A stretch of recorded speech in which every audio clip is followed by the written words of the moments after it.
The gentleman from Pennsylvania is recognized. Thank you, Madam Speaker. I'd like to yield 3 minutes to my good friend and member of the Financial Services Committee, Mr. Huizenga of Michigan.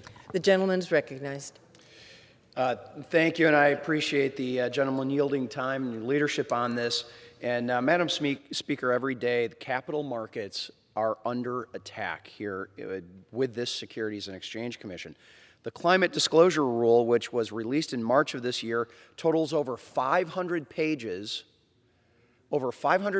and had over 1,000 technical footnotes.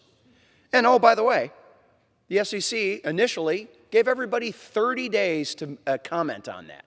30 days. Now, you can't even get through the analysis of the original 500 pages, much less the 1,000 technical footnotes on that within that 30 days. But in reality, the SEC doesn't really know what this far-reaching rule will cost small, independent, non-public businesses across our country. In fact, buried deep in the summary of the rule, the SEC admits, and I quote them, "In many cases, we are unable to reliably quantify potential benefits and costs of the rule. Therefore, we encourage commentators to provide us with relevant data or empirical evidence that would allow us to do so," close quote. Let that sink in. We have no idea what the impact is, so why don't you just give us some data to help us work through this? Now, remind you, this is not a study. This is not research. This is a finalized proposed rule that the SEC is trying to jam through in 30 days. Oh, but they expanded that now, so thank you very much. Now, what the 3 basic rules on real estate is what's the most important part about real estate, right? Location, location, location. Well, for the Securities and Exchange Commission, it should be materiality, materiality, materiality.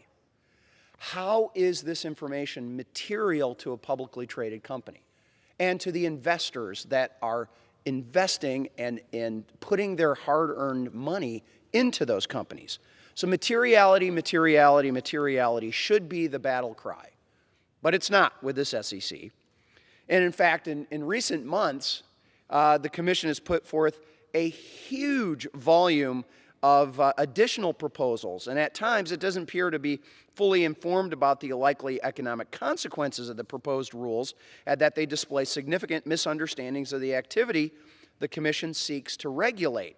So without proper economic analysis, mistakes, and unintended consequences, they're going to be inevitable. Inevitable. So, Madam Speaker, since late last year, the SEC embarked on a remarkable rulemaking agenda. In the 14 months since he was sworn into office, Chair Gensler has charted a path for the SEC unlike it's seen in its 88-year history. To be charitable, he is pushing the envelope. I think a more... Friend from Michigan. Thank you. I appreciate that. To be charitable, this aggressive stance of the chair is unprecedented.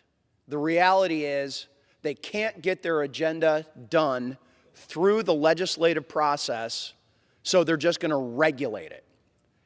So the SEC is going to continue to push the boundaries of the statutory authority Congress has given them. And unfortunately, instead of protecting investors, maintaining fair, orderly, and efficient markets, and facilitating capital formation, that's part of their 3-part directive, facilitating capital formation, they are actually going to regulate small, privately held companies in your district right out of business.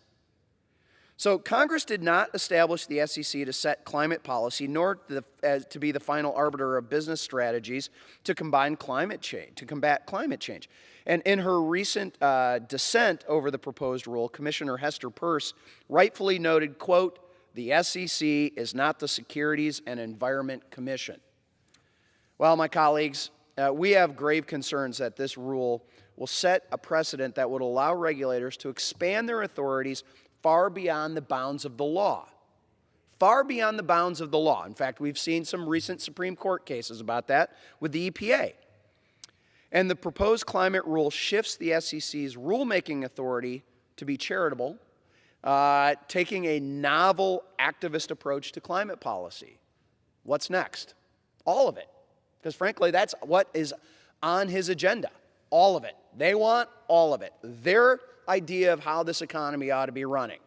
Not how to protect investors, not how to facilitate efficient markets, and certainly not how to build capital.